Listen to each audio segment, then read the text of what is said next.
오늘 말씀은 누가복음 13장 1절에서 9절까지 말씀입니다.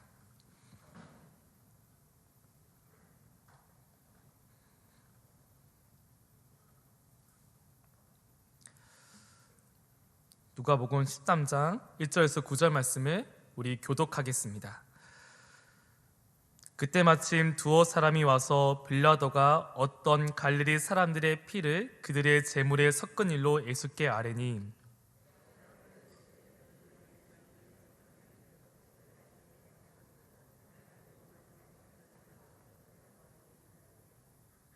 너희에게 이르노니 아니라 너희도 만일 회개하지 아니하며 다 이와 같이 망하리라.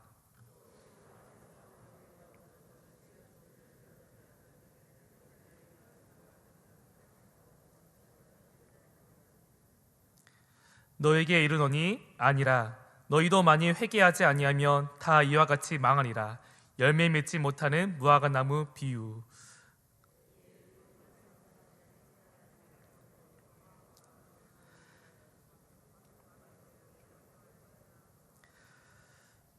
포도원직에 이르되 내가 3년을 와서 이 무화나무의 열매를 구하되 얻지 못하니 찍어버리라. 어찌 땅만 버리게 하겠느냐.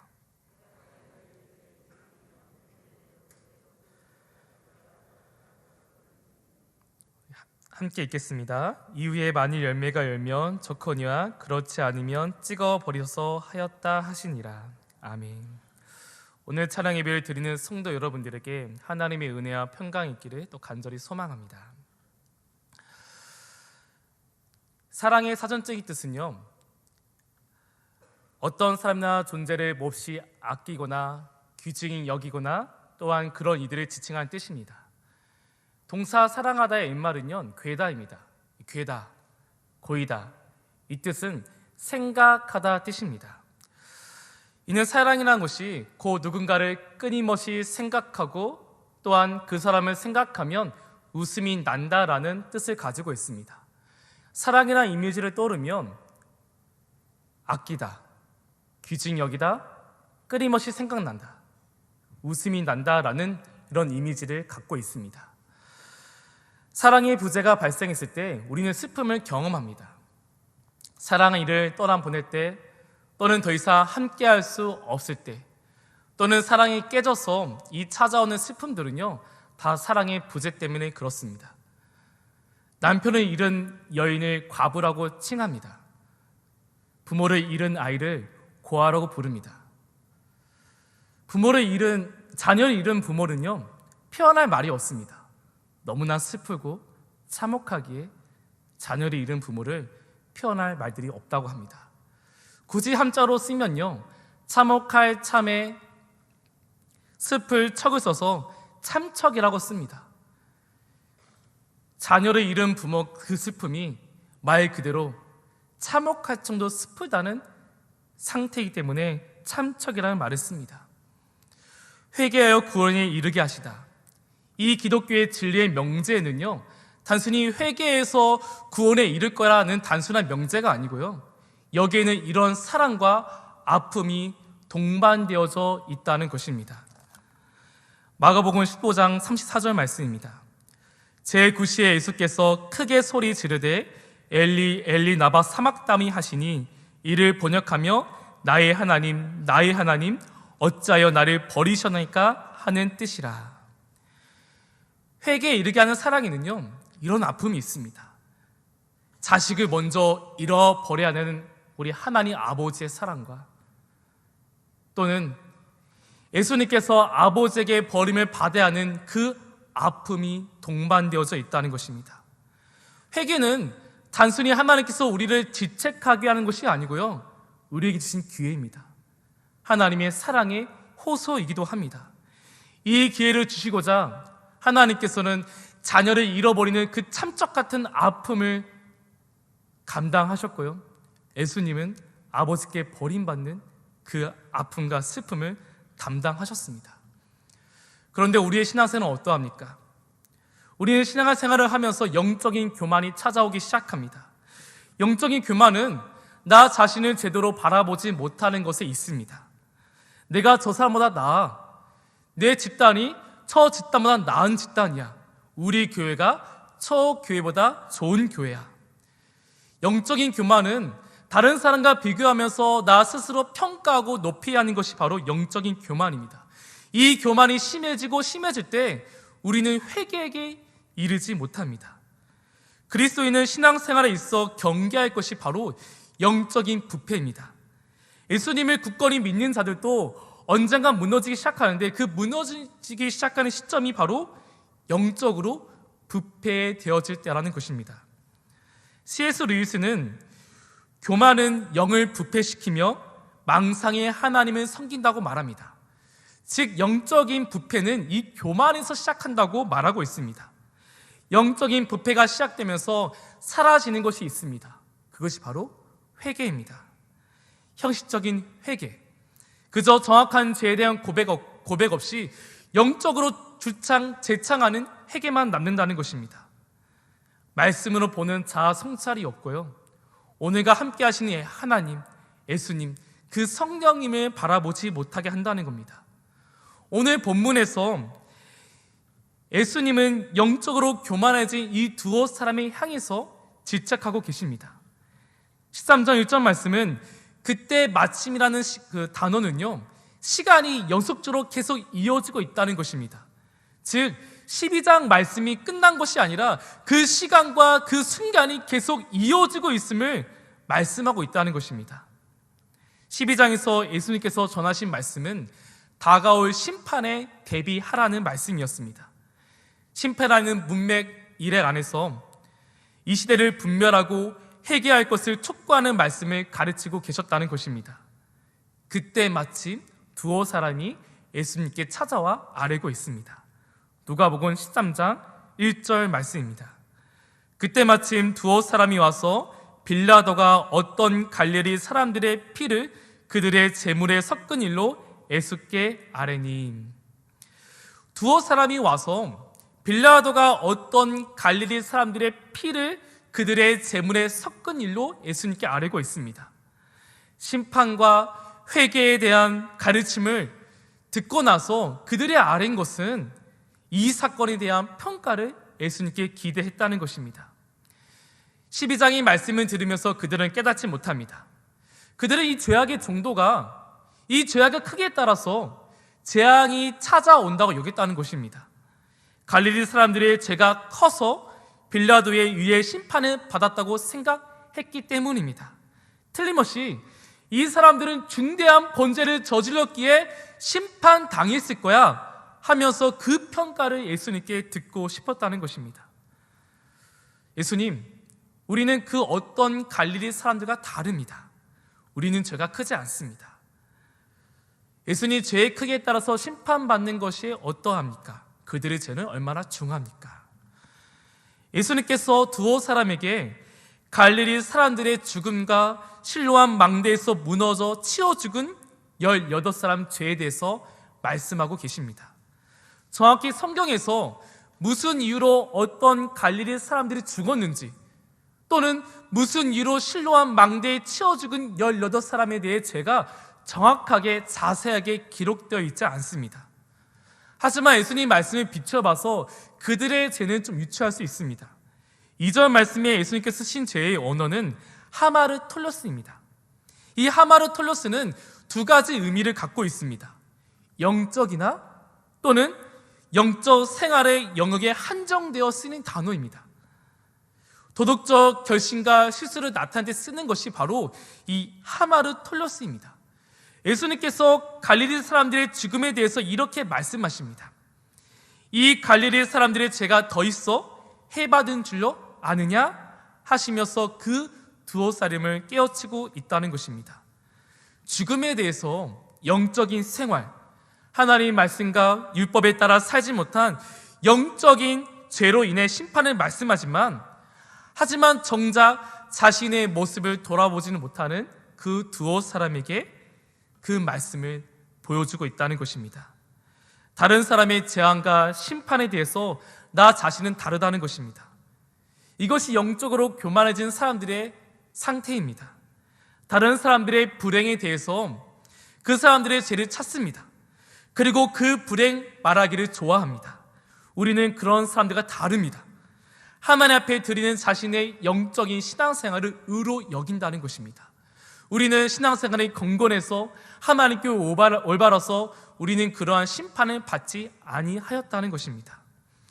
영적인 부패가 시작되면서요, 자신을 바라보는 것이 아니라 변쟁하기 좋아하고, 언쟁하기 좋아하고, 투기하기 좋아하고, 분쟁하기 좋아하고, 비방하기 좋아하고, 악한 생각을 품기를 좋아하기 시작합니다.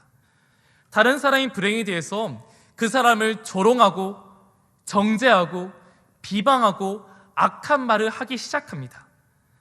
또한 영적인 신앙생활 앞에 나는 이러기 때문에 의롭다는 것을 사람들에게 나타냅니다.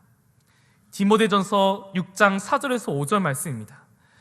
그는 교만하여 아무것도 알지 못하고 변론과 언쟁을 좋아하는 자니 이로써 투기와 분쟁과 비방과 악한 생각이 나며 마음이 부패해지고 진리를 잃어버려 경건을 이익의 방도로 생각하는 자들의 다툼이 일어나느니라.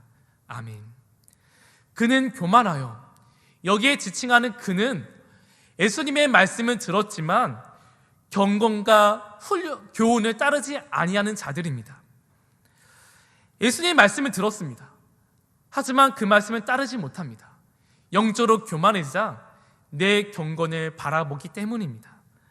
누가복음 13장 4절 말씀에 또 실로암에서 망대가 무너져 치어 죽은 18사람이 예루살렘에 거한 다른 모든 사람보다 죄가 더 있는 줄 아느냐라고 말씀하십니다. 4절 말씀에서 죄의 단어는 오페일레테스입니다. 오페일레테스는요, 금전적인 관계에서 채무자에게 해당되는 죄입니다. 하나님의 은혜를 받았지만 그 은혜를 이행하지 않는 자들에게 해당되는 단어입니다. 그저 받고 끝났다는 것입니다. 하나님의 은혜를 받았지만 여기에 머문 상태에서 다시 행하지 못한 죄를 말합니다. 예수님께서 이전에 심판과 회개를 촉구하면서 말씀하시면서 두어 사람에게 말해준 죄는 두 가지였습니다. 영적인 죄, 하나님께 대해 의무를 행하지 아니한 죄였습니다. 그리고 이 말씀은 지금도 우리 안에 있다는 것을 믿으시기 바랍니다. 심판과 회개의 촉구를 듣고 난 두어 사람은 외적인 경건을 찾는 사람이었습니다. 자신들의 외적인 신앙에서 자신을 바라보면서 죄의 심판을 받는 갈릴리 사람들은 마땅히 심판받는 이유가 있다는 것을 찾는 자들이었습니다. 우리는 이 다른 사건을 보면서 또는 불행에 빠진 사람들을 보면서 다른 나라들의 안 좋은 재난과 재앙을 보면서요, 그들의 죄를 찾는다는 것입니다. 이러한 모습이 지금도 우리 안에 여전히 있습니다. 한국 선교에 있어서 이 성과 내지 성과주의 때문에 한국 선교의 실패를 언급합니다. 이는 단지 한국 선교뿐만 아니라 한국 교회의 실패의 이유이기도 합니다. 성장을 우선시키는 이 선교는요, 단기적으로 성장할 수 있기 위해서 성과주의 선교로 다시 바꾸기 시작합니다. 돈으로, 물량주의로 사람을 한순간에 모으는 그 성과주의 선교로 나아갔다는 것입니다.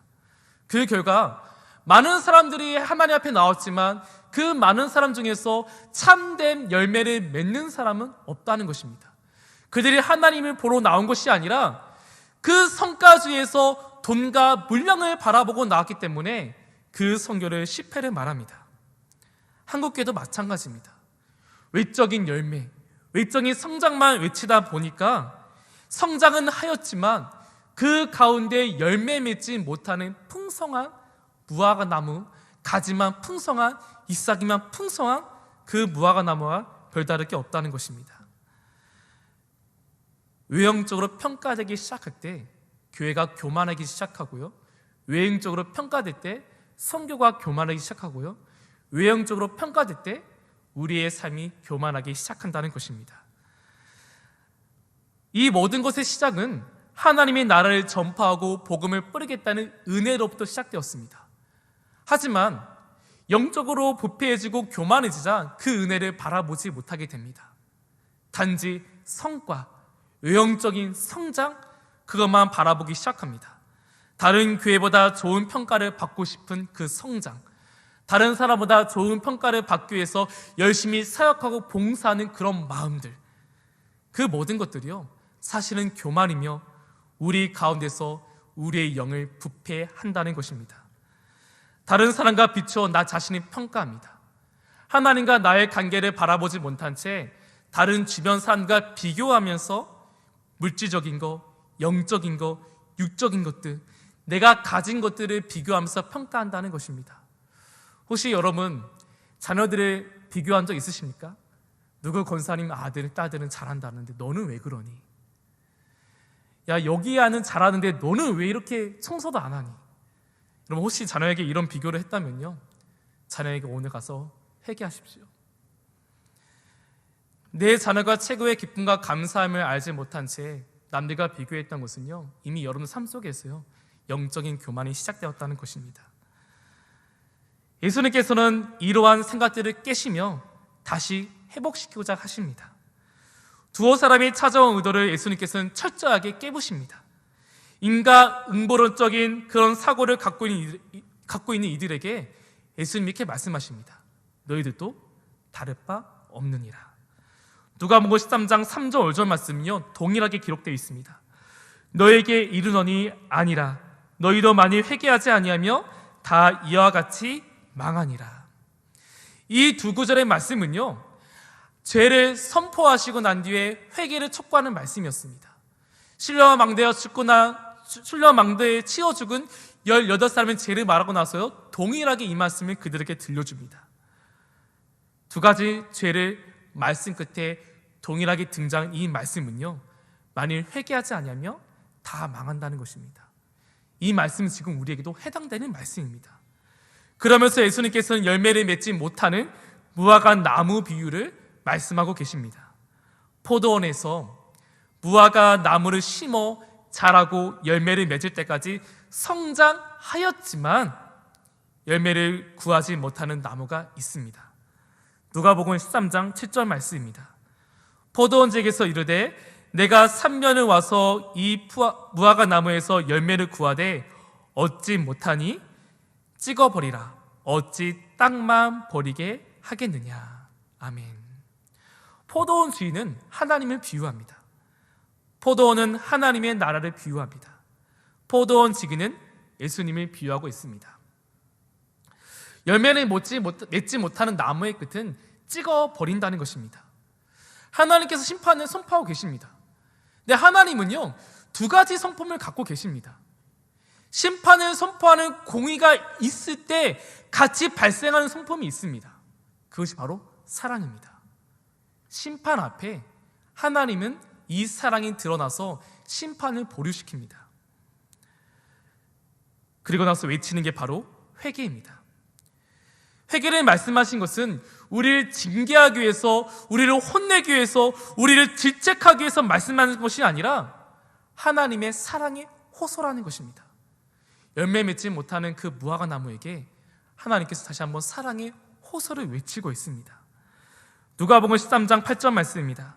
대답하여 이르되 주인이여 금년에도 그대로 두소서 내가 두릅하고 거름을 주리니. 아멘. 열매를 맺지 않은 나무에게 그대로 두어달라고 간구하고 있다는 것입니다. 두릅하고 거름을 주겠습니다. 포도원지가 그 나무를 향해 다시 한번 수고롭게 사랑과 헌신을 한다는 겁니다. 베드로서 3장 9절 말씀입니다. 주의 약속은 어떤 이들이 더디다고 생각하는 것 같이 더딘 것이 아니라 오직 주께서는 너희를 대하여 오래 참으사 아무도 멸망하지 아니하고 다 회개하게 이르기를 원하시느니라. 아멘. 사랑하는 성도 여러분, 하나님은요 여러분들 자신을 바라보기를 간절히 바란다는 것입니다. 열매를 맺지 못하는 그 나무를 보면서 저기 나무는 열매를 맺지 못하네, 나는 열매를 많이 맺었을 거야. 하지만 실상 우리도 열매를 맺지 못한 사람들입니다. 우리는 다른 사람들을 보며 또는 여러 가지 일어나는 재난에서 어려움과 불행 등에서 사회적으로 자연적으로 발생하는 그 재해에서요 주변 이웃들을 또는 나라들을 보면서 그들의 죄를 말하기를 좋아합니다. 이래서 그들은 심판받았어. 그들의 이러한 죄 때문에 그들은 불행하게 되었어. 우리는 그러지 않았기 때문에, 우리는 그것을 범하지 않았기 때문에 하나님 우리를 사랑해서 지켜주셨어 라는 이 두어 사람 같은 죄를 범하고 있다는 것입니다. 예수님께서 이런 생각을 품은 자들에게 말씀하십니다. 회개의 열매를 맺기를 요청하고 있다는 것입니다. 사랑하는 성도 여러분, 회개를 촉구하시는 하나님의 사랑을 기억하셔야 됩니다. 우리를 아끼고 귀중히 여기고 끊임없이 생각만 해도 우리 때문에 기뻐하시는 그 하나님을 잊으시면 안 됩니다. 하나님께서는 이 사랑을 지키고자, 이 사랑은 우리가 관계를 회복시키고자 우리가 죄를 범했을지라도 당신의 아들을 내어주시면서 자녀를 잃어버리는 그 부모의 슬픔을 감당하셨습니다. 예수님께서는 아버지께 버림을 받아야 하는 그 아프고 힘든 그 길을 이 사랑을 지키기 위해서 걸어가셨다는 것입니다. 우리를 잃어버리지 않기 위해서 그 아픔과 슬픔을 감당하셨습니다. 그렇기 때문에 여러분들은 이 하나님의 사랑 안에서 주님만 생각해도 기쁘고, 주님만 생각해도 행복하고, 주님만 생각해도 아낌없이 드릴 수 있는 그 신앙을 유지할 수 있다는 것입니다. 하지만 우리는 그 사랑을 간구하지 않습니다. 영적인 교만에 빠져 회개하지 않습니다. 어느 순간 내 삶의 진정한 회개가 사라지기 시작합니다. 예수님께서 내가 두렵하고 걸음을 주니라 말씀하시는 그 예수님께서 우리에게 요구하시는 것은요, 영적으로만 재창하는 회개가 아니었습니다. 주님, 나를 용서하여 주시옵소서. 오늘 하루도 내 죄를 용서하여 주시옵소서. 구체적인 죄의 고백이 없습니다. 하나님, 내가 오늘 이러한 죄를 범했습니다. 내가 오늘 이웃들에게 이러한 아픔과 슬픔을 안겨주었습니다. 내 형제에게 오늘 이런 아픔을 내가 주었습니다. 이런 구체적인 죄거복 없이, 하나님, 나 오늘 죄 지었으니까 용서해 주십시오. 주님, 나 오늘 하나님께 내 죄를 고백합니다 하면서 정확한 구체적인 죄에 대한 고백이 없다는 것입니다. 누가복음 12장 58절 말씀입니다. 내가 너를 고발하는 자와 함께 법관에 갈 때 길에서 화해하기를 힘쓰라. 그가 너를 재판장에 끌어가고 재판장이 너를 옥절에 넘겨주어 옥절이 옥에 가둘까 염려하노라. 아멘. 죄에 대해서 화해하기를 힘쓰라고 말씀하고 계십니다. 우리가 열매 맺기 위해서 땅을 두릅하시고 걸음을 주셨습니다. 이 슬픔과 아픔을 감당하시면서 우리가 열매를 맺기 위해서 하나님께서는 직접 당신의 아들을 보내시는 행함을 하셨고요, 예수님은 그 사랑을 위해서 자신의 목숨을, 우리의 죄를 대신 짊어지고 십자가에 달리시는 그 길을 걸어가셨다는 것입니다. 사랑하는 여러분, 하나님도 행하신 분이십니다. 하나님도 당신의 사랑을 입으로만 주창 외친 것이 아니라, 내가 너희를 사랑한다 사랑한다 말씀하신 것이 아니라 그 사랑이 무엇인지를 정확하게 알려주고자 그 슬픔은 담당하시고 보여주셨다는 것입니다. 하지만 우리는 어떻죠? 우리는 이 회개에 대해서 행함이 없습니다. 내가 잘못한 자에게 먼저 손을 내밀거나 용서해달라고 사죄해달라고 말하는 것이 너무나 힘듭니다. 왜 그럴까요? 내가 먼저 무릎을 꿇는 순간 그 사람보다 낮아지는 것 같아서, 내가 먼저 손을 내미는 순간 내가 먼저 지는 것 같아서, 우리의 영적인 교만이요, 낮아지고 섬겨주고 죽어지는 자리에 가지 못하게 했다는 것입니다.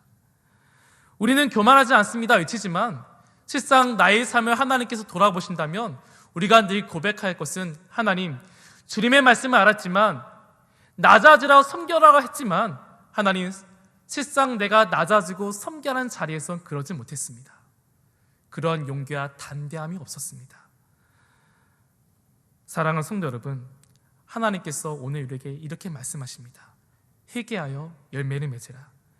이 말씀은 성도들이 맺어야 할 열매이며 이 열매들이 모여 교회를 이루게 됩니다. 이 열매가 없는 교회는 겉은 무성한 무화과나무 같으며 사랑을 찾아볼 수가 없습니다. 오늘날 예수님은 우리에게 다시 사랑을 호소하십니다. 그리고 지금도 일하십니다. 두릅하시며 걸음을 주시면서 이제는 행함이 있는 화해의 순간으로 나아가라. 예수님의 수고와 그 헌신과 사랑을 기억하고 먼저 하나님께서 우리에게 손을 내밀었던 것처럼, 우리가 잘못하였지만 하나님께서 먼저 우리에게 용서와 간구의 손길을 내민 것처럼 그 사랑을 가지고 이제는 형제들과 화해하라고 우리에게 권면하고 계시는 겁니다. 예수님께서 땅을 두릅하시고 걸음을 주신 게 무엇이겠습니까? 이 말씀에 따라 살아간 예수님의 사랑과 행적들, 이 말씀이 성사되고 성취되면서 우리에게 직접 보이신 그 사랑으로 지금도 우리를 두릅하시고 걸음을 주신다는 것입니다. 사랑하는 성도 여러분, 깨어진 가정에 먼저 손을 내밀길 간절히 바랍니다. 또한 내 자녀에게 먼저 손을 내밀 수 있는 부모 되길 간절히 바랍니다. 또한 교회 공동체에서 깨진 것이 있다면 먼저 손을 내밀 수 있는 여러분 되길 간절히 바랍니다. 또는 여러분들의 형제와 이웃들에서 다툼이 있다면 먼저 손을 내밀 수 있는 여러분 되기를 간절히 바랍니다. 예수님께서, 하나님께서 그 참척과 그 아픔을 가지고 손을 내밀었을 때 비로소 그 아픔이 이제는 놀라운 사랑이 되었던 것처럼 여러분들이 먼저 손을 내밀었을 때 가정과 공동체와 교회와 또한 한국 이 나라가 하나님의 사랑을 열매를 맺을 수 있는 귀한 곳 되기를 간절히 바랍니다.